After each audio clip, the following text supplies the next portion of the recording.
Hey guys, Pras here with Yahoo Finance.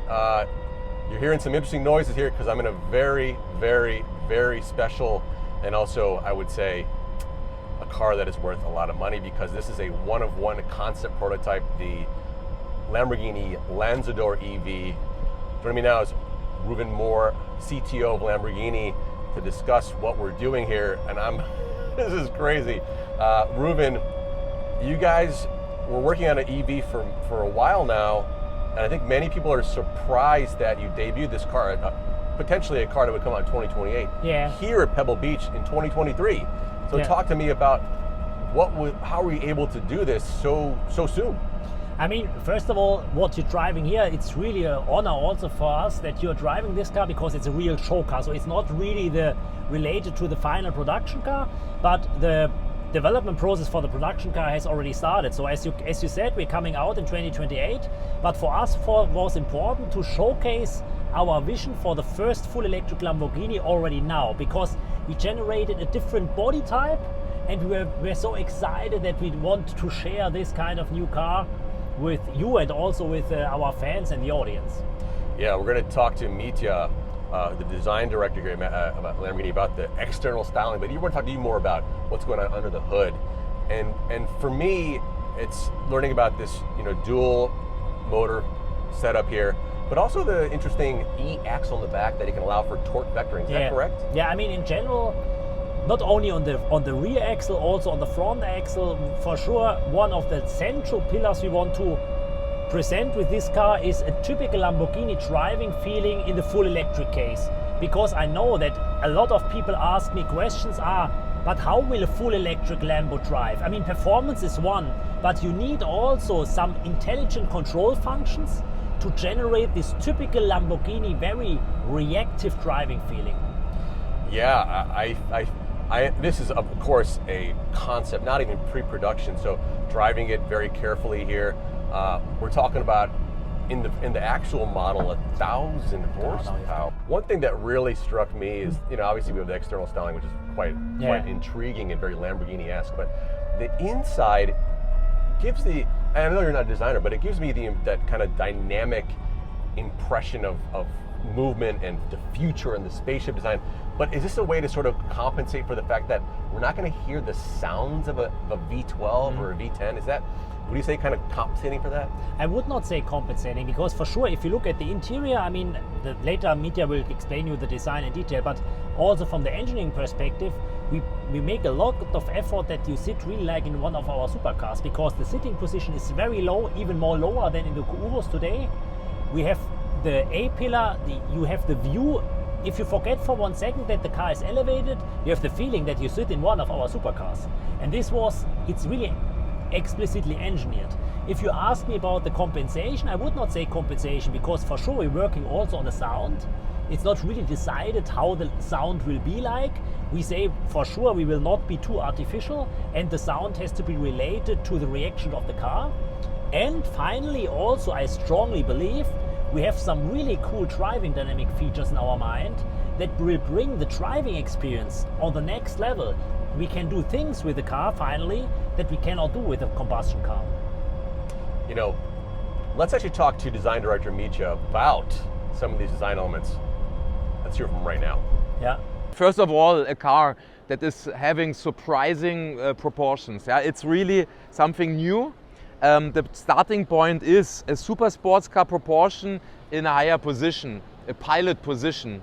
And we came up with this idea also when we developed the Huracan Sterato, that is also like a super sports car in a higher position, and this got us here the influence. So first of all, Lamborghini is always designed with this one single center line. This is our trademark. This is where you recognize a Lamborghini. Then of course I'm always stressing the fact we have this strong inclination of the side windows. So if I'm doing this and if I'm doing the sculpture already, you've got a beautiful Lamborghini, because it looks already like this, like a spaceship and something really innovative. Then the front is created starting with the shark nose. So it has all the features that you can expect from a beautiful Lamborghini. But we have spec'd it also in a way that you can immediately see also that is an electrical concept car. Yeah? But we want to have here always those graphics in a hexagonal way. We have those blades.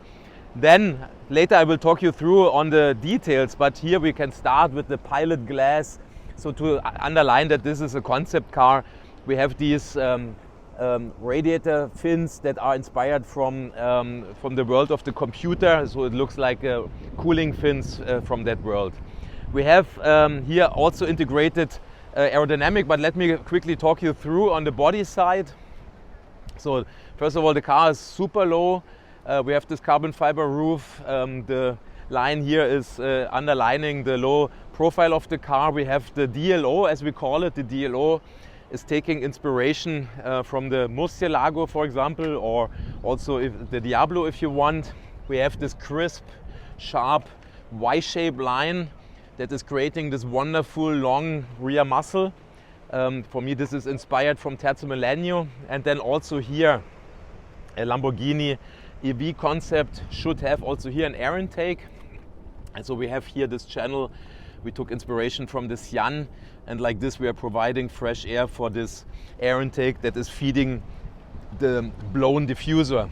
Then, of course, rear end of a Lamborghini is always sexy. So we have a rear end that is influenced from the Countach. So it looks like a spaceship from rear view. So we have here these units of 6 hexagonal taillights, taking inspiration from Countach. Also here there is, I like motorcycles, so we have exposed rear tires, quite impressive, is giving the rear an impressive stance. So Ruben, what were some of the challenges from a technological standpoint for you to make Lamborghini's first EV? I mean, first of all, from the technology point of view, we have a huge advantage that we are part of the Volkswagen Group also. So we have a strong network in competence and also, let me say, access to group technology.